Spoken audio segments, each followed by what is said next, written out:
Online trolls make it their mission to harass other internet users. They spread provocative messages on social media or in the comment sections of online articles. Who are these people and what's the impact of their hate speech? Trolls, our topic on Shift today.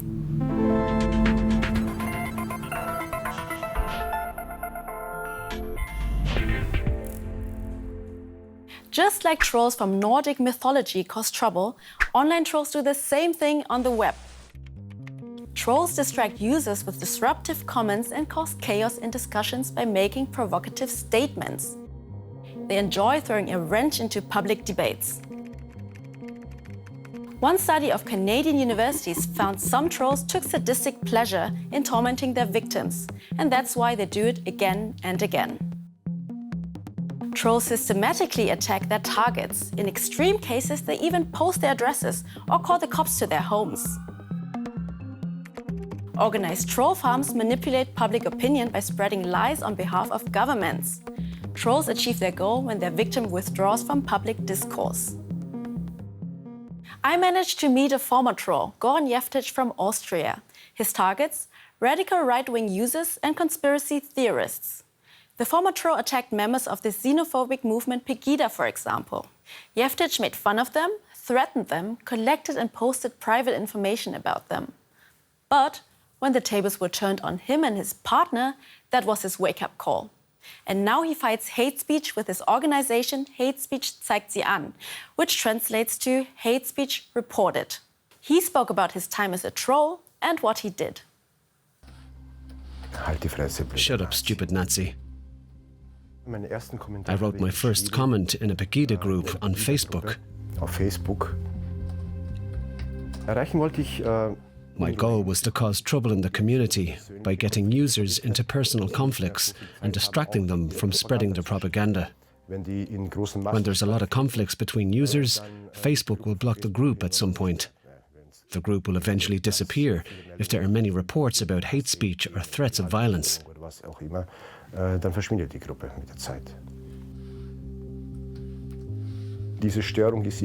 This disruption is somewhat necessary because these groups won't stop. Facebook doesn't do anything. You've got to do something.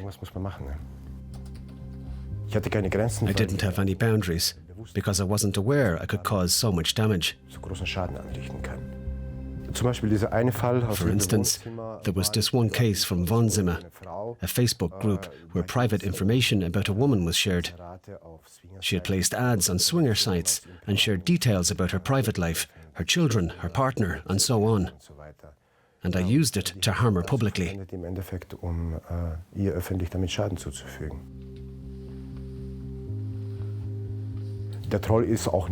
Trolls aren't always unhappy people.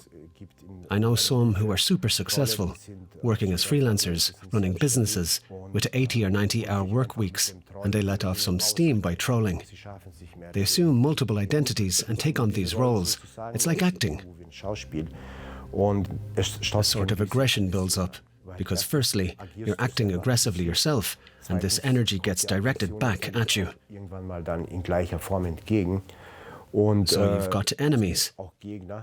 They're either equal or superior to you, and the result is aggression. Time flies by, and before you know it, you've just spent 6 hours trolling.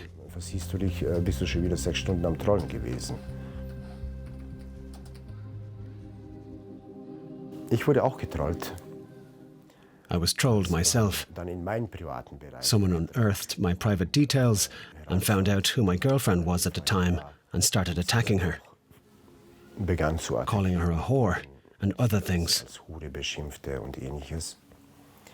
And then I realized how much I'd been harming others. I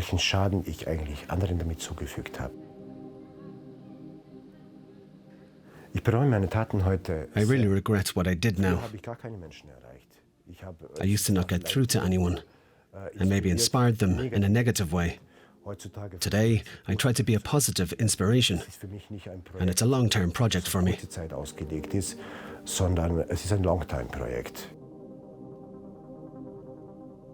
Thankfully, there are an increasing number of projects aiming to help and support hate speech victims, because trolls rarely face criminal charges. Annalena von Hohenberg works to fight digital violence and its consequences. She's the head of Hate Aid. The charity supports victims of online bullying and attacks. According to her, marginalized groups face many threats online and in some cases are even being forced off of social media. What ultimately happens is that certain people, certain groups keep getting attacked and then withdraw from these platforms and stop talking about certain topics. So in places where we have public debate, certain people and groups can no longer take part. And that's problematic for our democracy. It's not just a problem for democracy, but also for the targets of hate speech, including trans people like Jessica Zama. Assigned male at birth, Jessica Zama had always seen herself as a woman. At the age of 14, she had her first TV appearances as the youngest trans woman in the German state of Hesse. Back then, she experienced online hate and took a step back from the limelight. At age 18, she underwent gender-affirming surgery. After the surgical procedure, she made her media comeback and even was the first trans woman to take part in the Miss Germany beauty competition. Now Jessica Zama refuses to be the victim. Instead of ignoring the hate comments, she actively responds to her haters. Hey everyone, I keep getting comments that I'm a man, I'm ugly. We're gonna tell you what we've had done. Insults, bullying, death threats. That's life for Jessica Zama. The content creator deals with hate speech every day. She talks openly about her surgeries and trans life. So someone will write something like, Mehmet, you'll always be a man, no matter how much surgery you have. There's always comments like that.